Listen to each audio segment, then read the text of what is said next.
Okay, just a quick note of my longevity. I've been around in AVID so long ago. I started so long ago that Mary Catherine Swanson gave me her home phone number to call anytime, day or night, if I got confused about doing my AVID elective for the first time. That was before cell phones, deep in the last century. Okay, so good afternoon. First thing I want to do is ask how many people in here have witnessed a miracle? So raise your hand, raise your hand. Now look around, how many miracles? Quite a few, quite a few. Okay, put your hands down. Well, I've been asked to motivate and inspire you, and since God made my brain backwards, I'm going to go in the opposite direction, and in order to prove to you, without any question, that this job of educating and teaching is really impossible, logically impossible, okay? I'm going to do that with just two examples. Either one would be sufficient. First, as teachers, we do this thing called grading or assessing, and it is in all cases impossible to completely justify. Now, I'm supposed to have a slide up here. Okay, I want you to take a look at this. I want you to use your imagination right now, and you're all going to be math teachers, okay?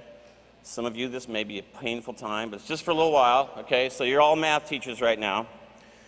Now, this is a problem on an end-of-the-year test for a 14-year-old kid in 9th grade, all right?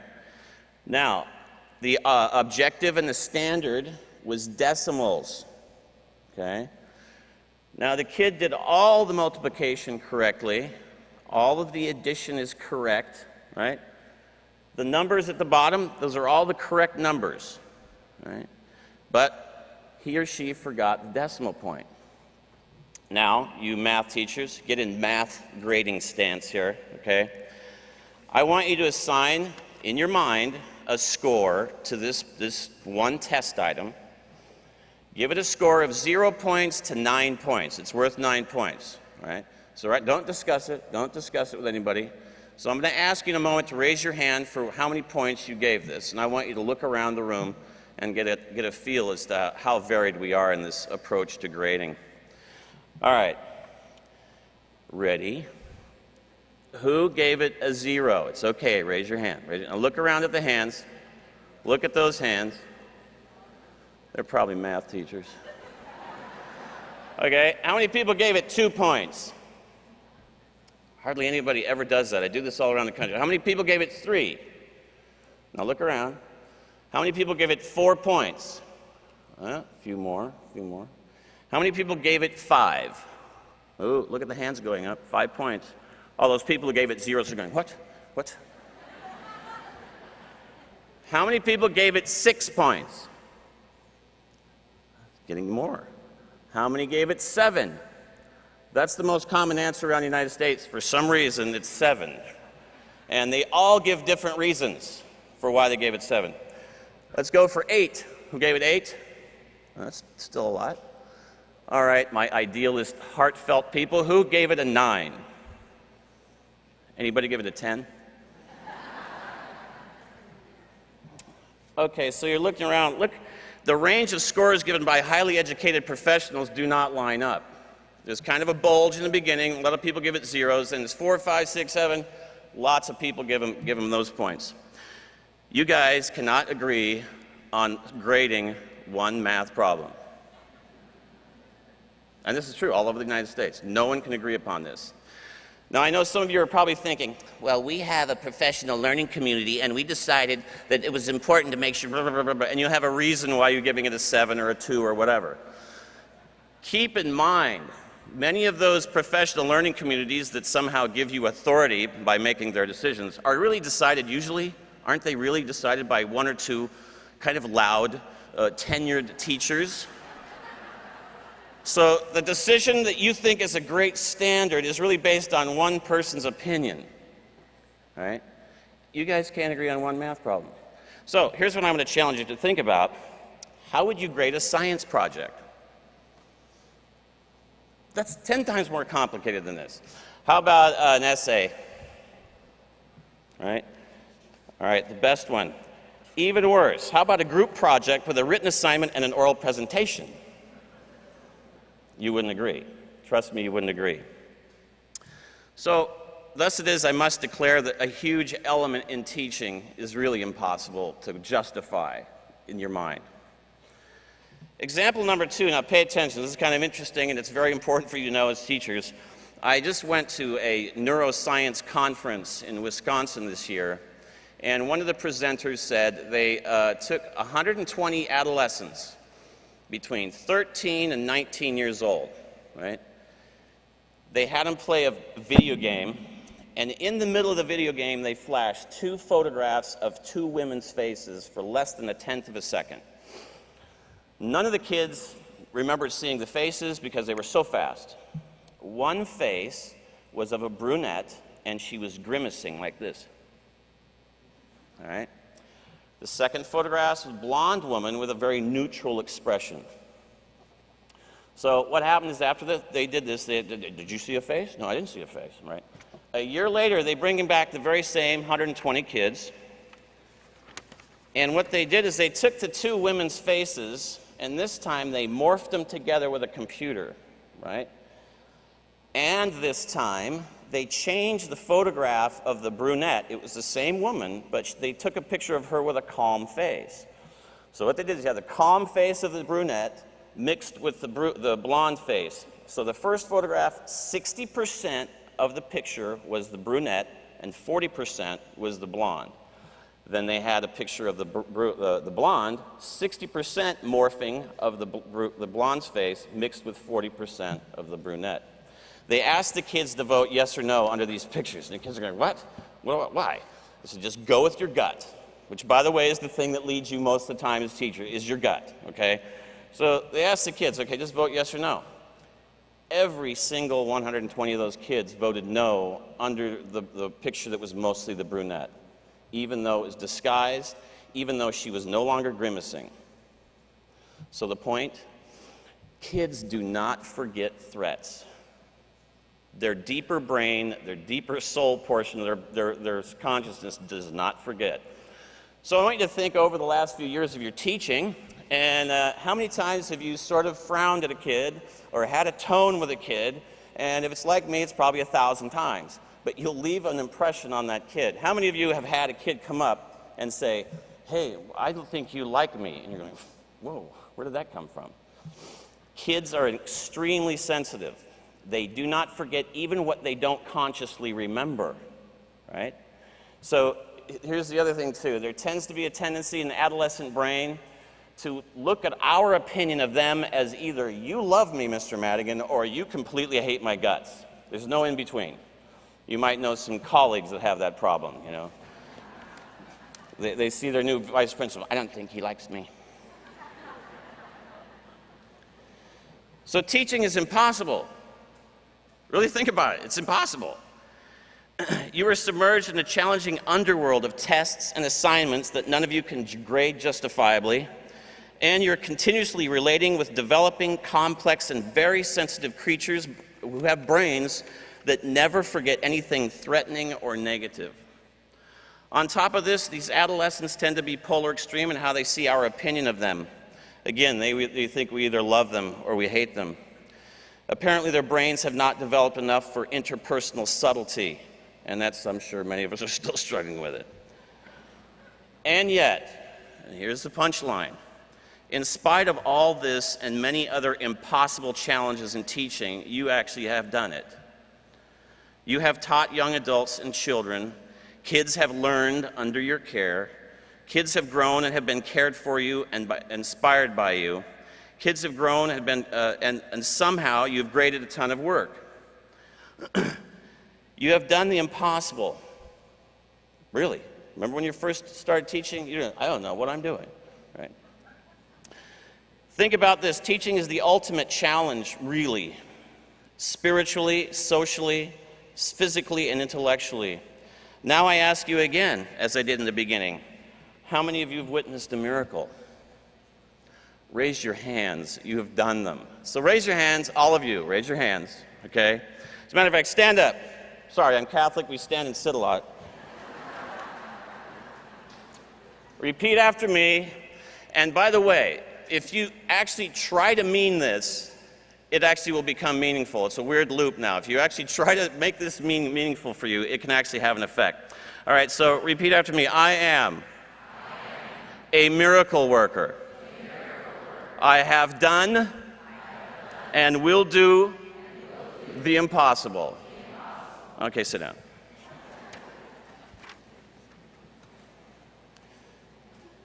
This job is hard. I know I'm still a teacher. I've taught not only AVID for several years, I've also taught emotionally disturbed kids with savage home lives. I've had sleepless nights over classroom incidents, and I've had those hours of difficulty trying to get the ringing in my ears to stop from an irate parent phone call. And I know that difficulties like these make us wish we were selling furniture or working at least as a steward on a cruise ship line in the Mediterranean. And I also know it is during these times that we evolve most, that our brains begin a robust rewiring, and it's magical what they're finding out now. I don't think of this as like a thing in your head. It's like a spirit thing. Know in good faith that our spirits and brains are always hard at work learning how to navigate the impossible universe of the classroom with all its emotional, social, and practical chaos. Know also that the students who push your buttons and challenge your effectiveness the most are gifts from a God of tough love. These kids are actually bitter blessings. They are the ones who teach us the most. They teach us the most about our craft, our goals, and ourselves. They also cause us to suffer. It hurts to teach. Know this, though, none of this suffering is meaningless as long as you stand faithful to the lofty goals that brought you to teaching. Hold to those and grow those goals. Your brain will grow towards mastery because it loves goals. Yes, you will screw up, make stupid choices, and get very fatigued, right? Stay with your goals anyway. Don't let partially developed teenage brains take your faith away. Don't let some clueless or undeveloped administrator, teacher, or parent take your faith. They can take your breath on occasion, but always get back up, forgive yourself and them, and keep good faith with your goal. This long-term, painful, and rewarding pilgrimage does grow your being. You do become more powerful because our brains never stop learning. Every day, a structure in our brain called the hippocampus is flooded with brand new brain cells. If we engage the new cells in meaningful and difficult work, they hang around and grow into new structures and new understanding. They make living easier. If there's no stress or challenge to our mental processes, these new cells just die off. And I just found this out in the last 5 years. All input, all experiences shape us. And if we hold to our goal, our brain slowly figures out the best paths to being a master of the classroom and ourselves and even the rest of our lives. You miracle workers basically have two directions. Both are difficult in teaching because of the painfulness. One path is a path towards a kind of cowardly, cynical retreat into sort of victimhood mentality, and you've heard this before. Saying to yourselves, kids don't care. I can't stand those other races and cultures. The parents, society, and swine flu are to blame. In this position, we stick to what little we know and spend an inordinate amount of vital spiritual energy justifying and defending ourselves. That choice is really hard. Being anxious and victimized takes a great deal of energy. Or we could choose to continually, and I mean continually, challenge ourselves, try new ideas, make lots of mistakes, forgive ourselves, and carry on. Now that's hard too. It really is. Yet it results in new neural pathways, new awareness, and a more dynamic and wise capacity of judgment. John Gardner was the Secretary of Health and Education under President Lyndon Johnson, and he said that, quote, "We pay a heavy price for our fear of failure. It is a powerful obstacle to growth. This fear assures the progressive narrowing of the personality and prevents exploration and experimentation. There is no learning without some difficulty and fumbling. If you want to keep on learning, you must keep on risking failure all your life." End of quote. Parker Palmer, in his book, The Courage to Teach, says that when we face a challenge or problem in the classroom, too often we try to solve the problem before we know where the issue comes from. For convenience or expedience, we apply a solution that has nothing to do with the problem, like sending off a referral or kicking a kid out of the class because we're uncomfortable. He says that when we apply a solution to a problem we don't understand, we end up with more than 2 problems minimum. He cautions us to do this thing called waiting for a larger love to arrive. Sounds mystical, but it's real. We need to wait for a new awareness that comes from the crucible of the classroom. To this difficult and challenging waiting, Palmer has applied an old and honest label. He calls it suffering. So to grow as a miracle worker, you must accept suffering. Don't hide from it. Kind of get used to it like an old, irritating friend from high school. And know that the suffering you feel as you trouble over any deep, personal, relational, or professional difficulty, that feeling of droopy, yucky dread, it's the result of hormones and other chemicals cascading from your brain as it struggles to find an answer or new approach. The ill feelings are symptoms of brewing brilliance. Joseph Campbell said, quote, "It is by going down into the abyss that we recover the treasures of life. Where you stumble, there lies your treasure." Thus, that yucky feeling is a side effect of a growing self and your brain creating new miracles, growing and becoming more powerful and dynamic. Yeah, suffering isn't fun, but it doesn't last forever. Those difficult times pass by every time. We Americans are just too fond of the easy fix. Isn't there a damn pill for everything? I remember a few years ago there was a commercial for a drug that was supposed to relieve you of vague uneasiness. I could have been diagnosed at birth with that.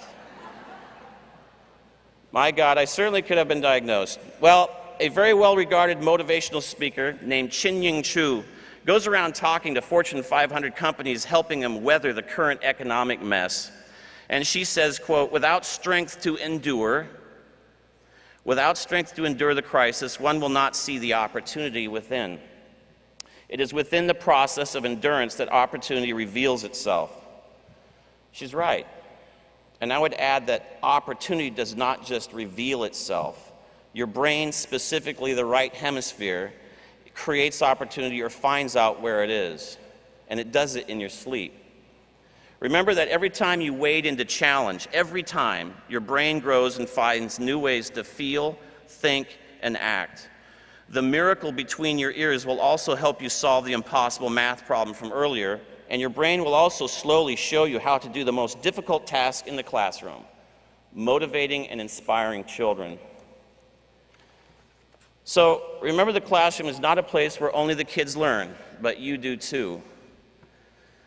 So I give you permission to find a new challenge this week, even if it's only one. Find some strategy or idea from your strand that makes you feel a little intimidated or downright scared. Learn it and work it till it works for you. And this year, do something brand new and screw it up a few times until you get a new understanding. Even if it's just Cornell notes. Learn how they work, why they work, and practice them yourself by taking notes on the TV news or of your pastor on Sunday. Sit up front where you'll make him or her nervous. Share your experience with your students and colleagues. Journal about it, sleep over it, or all of the above. But get one strategy or idea down and be great at it. Before I end, I have a quote for you that I wrote in a past life when I was George Bernard Shaw. He says, "This is the true joy in life, being used for a purpose recognized by yourself as a mighty one, being thoroughly worn out before you're thrown on the scrap heap, being a force of nature instead of a feverish, selfish little clod of ailments and grievances, complaining that the world will not devote itself to making you happy." So I was a good writer back then. So finally, stand up one more time. Get up. Repeat after me. I am a miracle worker. I have done and will continue to do the impossible. Thank you and have a great year.